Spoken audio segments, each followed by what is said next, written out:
What is the chance that humans or aliens somewhere in the universe have mastered teleportation? First, let's assume it is somehow possible. I go to the nearest teleportation station after my delicious breakfast of toaster strudel this morning, let's say in Tampa, Florida, to go back to my home, which is in Winnipeg, MB, around 20-40 km away. I buy the ticket, stand on the pedestal and wait for the transmission to happen while I thumb through the latest copy of Fate magazine. The warning light flashes and I get disintegrated into millions of particles, ready to be sent to the station at the destination. Due to some bug, the assembly process doesn't go well at the destination pedestal. And boom! I'm dead. Worst case, the signal never reaches the destination station. I would die just because of a transmission error/reception error due to bad weather or cosmic conditions. HTCP, Human Transmission Control Protocol, would have been nice. Even if it is possible, it won't be safe. It is very safe to say that teleportation is not possible in our universe, at least not the kind of teleportation that is seen in Star Trek. To see why, let's assume a human being weighs 70 kilograms. That would mean that there are at least 7 raised to the power of 1027 atoms in the average human body, 70 kilograms of carbon in atoms. With that one number, let's consider each of the possible proposed teleportation technologies. Quantum teleportation. The physicists or science writers who use the term teleportation for this quantum effect are trying for a sensational title to tout their work and to attract attention. This quantum kind of teleportation is not really anything at all like the teleportation in Star Trek. This is transferring the quantum state of one single particle to another single particle some distance away. The neat thing is that you can do this quantum teleportation even if you do not know the quantum state of the original particle. But even if this worked perfectly, you would need to apply the 7 raised to the power of 1027 times to duplicate a human body. However, you need a lot more than just the quantum states to be correct for each atom, you also need to get the positions of all the atoms correct. That problem is addressed in the next method, but it is safe to say that this method of teleportation is for all practical purposes impossible. Destructive scanning of a body, transmitting the information and then reconstructing the body. To have a scanner that can record the position of every atom in the body to an accuracy of the order of the size of a hydrogen atom would require position accuracy of about a quadrillionth meters. To get that accuracy over a distance of order 1 meter, this would require 30 decimal digits, which would be about 100 binary digits per atom. However, there would be a lot of redundancy in this data, so let's be optimistic and assume you could compress this down to 1 bit per atom, so we still need approximately 7 raised to the power of 1027 bits of data to just specify the positions of all the atoms in a human body. A zettabyte is the approximate data storage capacity of all the computers and storage devices in the world today is at most a few zettabytes. 1 zettabyte equals 1021 bytes. Therefore, the data for the scan of one human would require roughly 10,000 times the total storage of all the data stored on Earth right now. The total traffic on the entire World Wide Web/Internet was about 27,000 petabytes per month in 2011. At that rate, it would take over 3 million years to transmit the bits needed to specify the positions of all the atoms in the body. Even if you can store and transmit this data and then store it again at the destination, you still have the problem of scanning the original body and constructing the final body.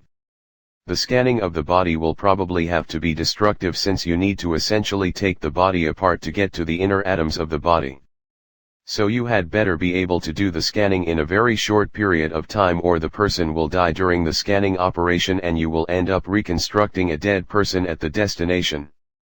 Finally, you cannot take a long time to construct the body at the destination, since the early parts you construct will die while you are finishing the construction of the later parts. It is safe to say that this method of teleportation is for all practical purposes impossible. Wormholes.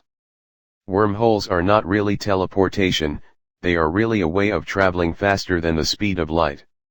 So in that sense, it is better than teleportation, but is it possible?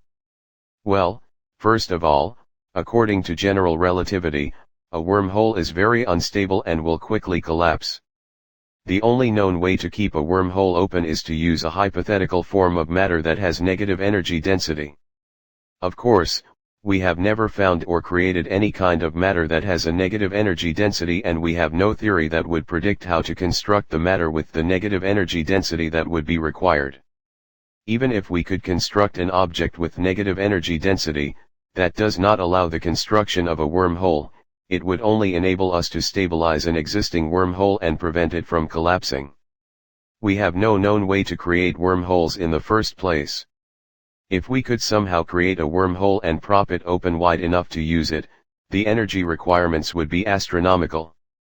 It would likely take more energy than the sun produces to create such a wormhole for even a few seconds. Even if we had a stabilized wormhole, the curvature of space-time in the interior of the wormhole would be very extreme and would certainly spaghettify any object trying to transverse the wormhole, in the same way that black holes and their singularities tidally disrupt objects. Finally, wormholes allow time travel, which violates causality, and there are good physics arguments that would say that causality violations are not permitted in our universe. Therefore, there may be some fundamental physical principle that makes wormholes impossible. It is safe to say that this method of teleportation is for all practical purposes impossible. Teleportation, no. Teleduplication, yes, absolutely will happen in some format. The replication of inert data patterns exists today and can be transmitted and printed in 2D and 3D formats. It hasn't happened with organic or living matter to my knowledge, but it's reasonable to assume that technology will progress and data patterns for the organic matter will be transmitted at some point. It will be required that an ink cartridge for that matter must be in place. Whether that's some polymer or vat of goo is TBD.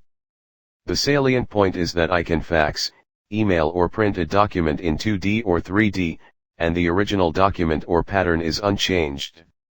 The paper or material at the receiving end is a replica, not a transported version of the original object. It's a copy. If a hypothetical 3D printer had a cartridge of the organic material comprising a pig, and you had a file with the correct pattern, then you could print bacon. But once you did, you would still have the original file. On the Starship Enterprise, you'd have a vat of goo, from which you'd make bacon, but you'd still have the file bacon.cfg after you'd made breakfast. Asimov, Heinlein, Clarke, and others far smarter than I have addressed this topic in ways that have captivated me for decades.